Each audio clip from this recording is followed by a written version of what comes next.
This is Jonathan Agar here for Pro Boxing Fans, joined by Shane McGuigan here at Adam Azim's media workout. Back in action next week. Shane, how's it been looking? Terrible. Yeah, good. Been looking terrible. She's got it all wrong this camp, and hopefully we can come together and scrape a good performance out of him. Brilliant. Well, good news for the opponent then. I'll try not ask too many more generic questions. Let's start with your role as not only a trainer but also a manager. How do you map out the next 12 months so that he gets to a level where he's ready for the top guys, but he's still like 20 years old? Yeah, it's always going to be tough, especially the speed that we can push him. But it's a fine art, and I feel like we've done it before. We know who we're working with. We did it pretty well with Josh Taylor, pretty damn well, as it were. Frampton, we did a pretty good job as well. So it's just all the fighters, even CBS, we're taking it slightly slower. But we know what speed we need to push them and what fights that's going to suit their styles, and that's the art of it, really. That's the art of building a star. So we're going to build a star out of this kid, and hopefully we'll get enough rounds, enough acid tests, enough development before fighting for world titles, and that's down to us and the promoter to deliver. Just picking it back up with Shane McGuigan, better lighting. So Shane, obviously the opponent is undefeated on Saturday night, but it seems like at the moment whoever that gets brought in gets stopped pretty earlier than people expect. So what are you expecting from this guy? Hopefully, Nicaraguan guys are normally pretty tough and they're very game. They don't really get bamboozled by the bright lights and the opponents and everyone talking about the prospect. Hopefully he doesn't speak in English because he doesn't understand the amount of hype that's behind this kid, and he comes and gives it a good fight. But I think that's what we're expecting. A guy that doesn't know how to lose and comes out and wants to try and change his life. And that also is going to be great for Adam, because there's a certain level that people are happy to, if they've had a few losses, they get hit with a couple of good shots and you think, I've been here before, I've been beaten, I've been stopped before.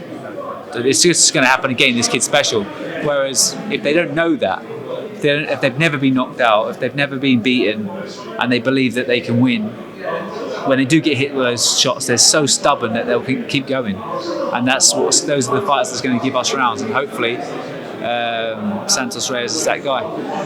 And moving on to Robbie Davies Jr., a lot of rumours online about a potential fight with Liam Paro. I don't know how much you can say with probably Matchroom going to announce it, but is that looking like the next opponent? No, it's not. Well, look, there's still some things to be done, and hopefully we can get it over the line. Yeah, so don't want to spoil no announcements, but it looks like it's on the card. So he's number 2 in the WBO. He's highly ranked. He's Paro, that is. He's an explosive fighter. This is his big breakout fight in Britain, and that's what he wants to do. He wants to get Robbie, but Robbie's been a European champion, he's been a British champion, been a Commonwealth champion. He hasn't fought for a world title yet, so that's on the cards. That's what we want to do. We need to try and beat Liam Paro, or someone, if it isn't him, someone in the top 5, top 10, so we can fight for a world title. Caroline's actually also on the bill next week. I was looking at her opponent. This girl's been in there with Marie Decaire, another quite big name that I can't remember off the top of my head, but Terry Harper, that was it. She's unfortunately pulled out, so we've got a replacement, and that's a much better opponent, someone that's ranked way higher in the box rec, and that will be announced soon. So she's 5-0 or 6-0, but yeah, it's going to be a great fight. So I'm looking forward to it, and Caroline's mega up for it, so it is going to be a good acid test for her. And is there any update on Daniel Dubois' injury? No. And Chris Billam-Smith was here today. Do you have one eye on potentially that Badou Jack win of Badou Jack against Maccabi? They got no interest in boxing, Chris Billam-Smith, in my opinion. Maccabi wants a good payday. He's probably going to get that out in Dubai. I think Badou Jack, even though he should have lost his last fight, he might actually beat him. Optea's got a shoulder injury. Doesn't seem to.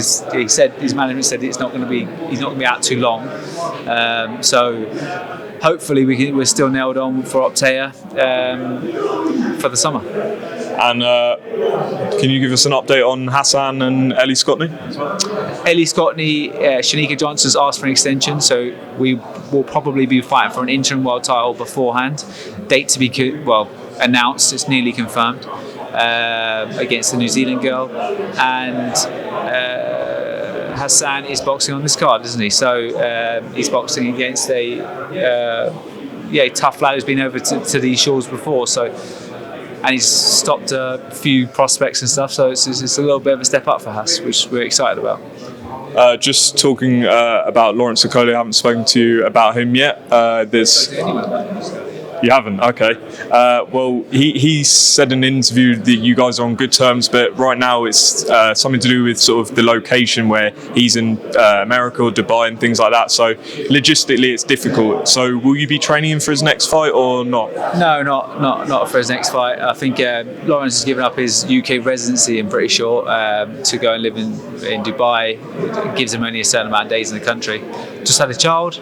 I've got Adam Azim, Caroline Dubois, Daniel Dubois, Chris Billam-Smith, Ellie Scotney, got the whole stable in here. So it's disappointing. It's unfortunate. I can't just lift my stable and my whole fighters and take them to a training camp abroad. I heard he's working with Sugar Hill, doing some work with him, and he's trialing a few other people. So yeah, I wish him well. As I said, no hard feelings. Just like he said, no hard feelings. So he's a very talented lad. So hopefully he can fulfil that potential. And just another guy I wanted to ask you about, because I know you've worked with him in the past, is Tommy Fury. That fight with Jake Paul got announced. When I say you've worked with him, I know you did a few pad sessions with him a week. Could you just sort of tell us how you found those sessions with him? Did anything particularly impress you about him? Yeah, actually, he's got a very good jab.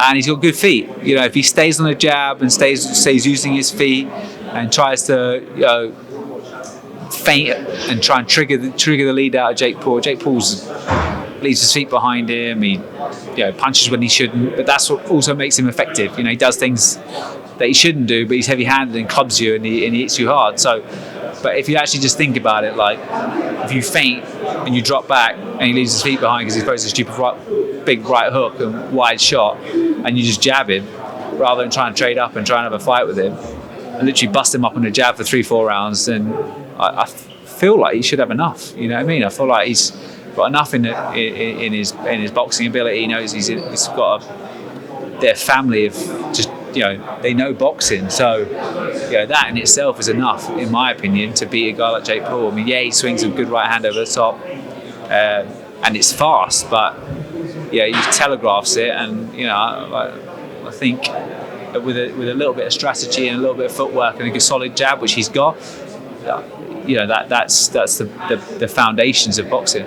They approached you about training him for this? I feel like the reason I was approached is because Tyson and John couldn't get into America. So, for me, it was like we got on well. Me and Tommy got on well when we were both out on with Daniel Dubois was boxing on the Jake Paul Tyrone Woodley undercard, and Tommy was out there as well. So, nice lad, and I wish him well.